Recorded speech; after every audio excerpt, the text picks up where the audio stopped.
Hey, welcome to week 15, the last week of the course, and this week we're looking at quality measures and performance. Much of this content you are going to get as a second-year student in your class, Quality Management of Organizational Resources. And the reason why it's included here is because there are some terms that you may be familiar with. But basically, I want you to be able to tie together everything that you've had in this course.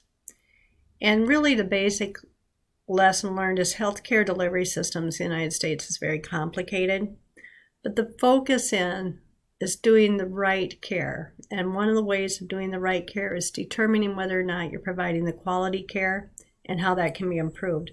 So this part is just a little bit of overview of things that are measured in healthcare and things that you as a health information professional may be involved in collecting data on some point in time. So quality measures and performance is this topic. So here are the objectives, and here are some different things. One of the terms that you're going to get as a second year student is Donabedian, and that's the care which is expected to maximize inclusive measure of patient welfare, and that you can read for yourself. But one of the things about Donabedian model of quality is that they look at three things when you're measuring: the structure, the process, the outcome. And so when you get into your second year student, you'll actually have assignments where you have to define if it's a structure or a process or if it's an outcome measure. Here's some examples of Donabedian model. So for example, let's take you in your, as a person, my professional certification is an RHIA. They do a credential review to make sure that I maintain that. So that's structure. The process is performance evals and peer eval. Peer eval I get by going to seminars and training. And the outcome then, it's my practice profile stays current. That's just that in a nutshell.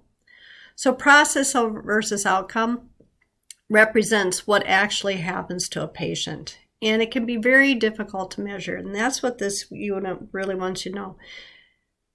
Measuring is very hard because there are so many variables that can impact exactly what you are. So you have to define it. Okay, so we will look at some of those. Ideal quality measures should be based on evidence. They should be on standards that everybody agrees to that measure satisfaction. Standard-sized specs. You need a good sample size so you get good measures. It has to be possible to correct. Different kinds of definitions in quality measures for healthcare: pay for performance measures, value-based purchasing, and accountable healthcare. And that you can read over. There have been many studies on healthcare over the year. One of them is the McGlynn study. I did not put the McGlynn study in here because it's just too much information that you don't need to know. But other ones that are important are the NCQA, publishes an annual report on healthcare, and the AHRQ. I love that website. If you want measures on quality, it's a great place to go. So this is just a summary of McGlynn, some of the things that they have studied. Here's the NCQA annual reports. They look at quality measure gaps to get health plans to a 90th percentile of performance, okay? So for example, in 2010, they discovered that 50,657 to 186,512 number of avoidable deaths that could have occurred, okay? And then they look at avoidable medical cost. And they also found in their studies that if you have a health plan that spends the most on care, doesn't mean it's always the best quality. You know, and people assume more care, more quality. It's not necessarily true. And then they noticed that vaccination rates had dropped for children in private plans. Well, rates continued to rise for Medicaid children. Why does that happen? The AHRQ, they also publish an annual report, and these measures can be seen at those websites. But this is what we know. This is what they've found out from quality studies, okay? Decline in deaths from treatable conditions amenable to health care means that things that can be prevented or responsive to treatment has declined much more slowly in the U.S. than other developed countries. It's also been proven that doctors who score better on the maintenance of their certification exams have higher rates of quality based on process. They also found the use of hospitalists, these are people that help coordinate your stay, are associated with better performance on quality indicators. Okay. In primary care, they've discovered that the length of the visit and that feeling of a patient being connected was also associated with quality. What they've learned about organizations, training at one associated with the best doctor rating for cardiac bypass surgeons did not lower the death rate for cardiac surgery. Well, then they could argue, well, only the sickest go to the best doctor places, so you're going to have a higher mortality rate. But it's noticed it said adjusted, so it has been adjusted for that. Then you'll see magazines like U.S. News and World Report that says best hospitals associated with a 30-day mortality rate from an acute heart attack. But some of these best hospitals ranked in U.S. News had worse mortality rates and 3 times as many non-ranked hospitals comparable to low mortality. So just because it's low for MIs doesn't mean it's low for anywhere else. So quality, it's based on what you're studying. Sample of quality measures, there's a lot of acronyms in there. So we're going to look at some of the following perspectives, health plans, etc. ACA and MACRA, we've talked about those throughout this course. They are focusing on improving population health. They align payment incentives for piecemeal care to certain groups. And they were funded well at first, but by 2016 their funding had decreased, so it's kind of always in a state of flux. The Affordable Care Act and Public Health established a National Prevention, Health Promotion, and Public Health Council that built on existing programs, but it has made resources available to public health workforce in underserved areas. Quality reporting on health plans provided, such as managed care organizations. One of these is called HEDIS, which you'll learn about in comparative records.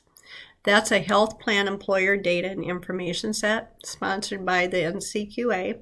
It has 60 quality measures that evaluates the performance of a health plan in especially health maintenance organizations. So they calculate lives saved. So here's an example of a HEDIS measure. How effective is the care? Did they give the right number of immunizations? Are they using beta blocker medications after a heart attack? Are they screening for kinds of cancers? Do they give comprehensive diabetes care? Do people have access to preventative health services and primary care physicians? At what point is prenatal care initiated, and how does that predict the outcome? Are their members certified? And what's the rate trends on their usage? So those are some of those examples. Then in the outpatient setting, led by the CMS, you have PQRS, which was formerly called PQRI. And what that is, where you report your outcomes to the CMS. So an extra 1% reimbursement on reporting for a large number of measures. If they do that, they also get extra money for maintenance of the certification, and then they get bonus charges after 1915. So, for an example, the ERX incentive program. If physicians used e-prescribing methods, they got an extra 1% reimbursement in their service fees for caring for Medicare patients. Some other PQR measures, looking at your hemoglobin A1C control and diabetes. Okay, if you do that and you meet the measures, extra incentive. Thoracic surgery, recording of clinical stage for lung cancer and esophageal cancer resections. Or weight assessment and counseling for children and adolescents. Percent of children 2 to 18 whose weight is classified on a BMI for age and weight and gender. In the inpatient setting, they have the Hospital Quality Alliance, and they collaborate with CMS, the Joint Commission, others for quality measures. And there's 2 programs. There's inpatient quality reporting called IQR, and the hospital consumer reporting, which HCAPHS. Here are some examples of categories that they're tracking in the inpatient setting. So, for example, someone goes in with a myocardial infarction, otherwise known as a heart attack. Did they get aspirin at arrival on discharge? How many died? People that come in with heart failure, were they given adequate discharge instructions? instructions. Did their left ventricular systolic function get evaluated correctly? For pneumonia, how much time between blood cultures and antibiotics? What was the gap? Were antibiotics started before the blood culture? Did they get their pneumococcal and influenza vaccinations? Surgery infection prevention. Did they get an antibiotic prior to surgery to help prevent an infection?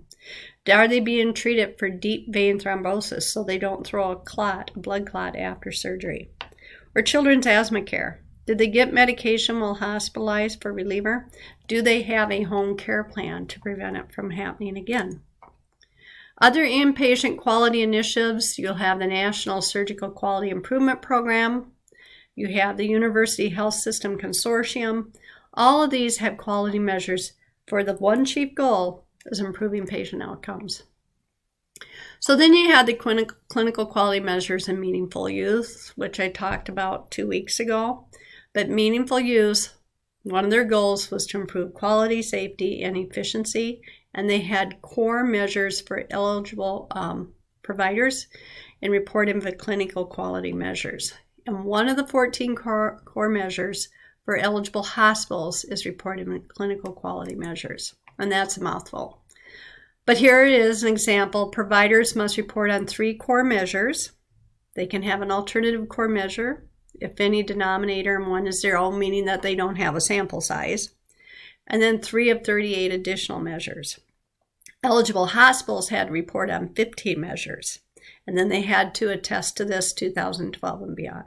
So CMS wanted all these quality reports lined with programs like PQRI, CHIPRA, IQR, etc. So here's an example of a core measure. Hypertension, what's their blood pressure management? What do they do for preventative care and screening? Like tobacco use assessment, tobacco cessation programs, adult weight screening. If they don't want to do that, alternatives are weight assessment for children, preventative care and screening for influenza, immunization status. Here's some eligible provider other quality measures that you can have. So are you screening for cervical cancer, breast cancer screening, colorectal cancer screening? What percentage of your population base that you're treating are having these done? So have you noticed anymore when you go into the physician's office how much they ask you? They're looking for information to report on quality measures. Here's some additional and more additional. And here's hospital quality measures. Notice coagulation therapy, stroke, a lot of these. And is the EHR associated with better quality? Better quality is not automatic with the EHR, okay? But they've found that most wired hospitals are more likely to have higher quality measures. One, it's easier to collect and assimilate the data when you have that.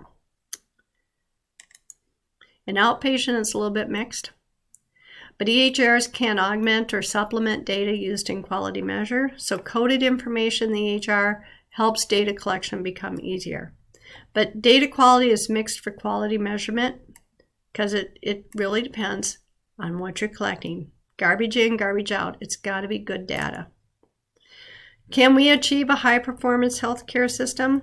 They're working on it. But the more patients have access to care and information, but they also have to be more accountable for their health care.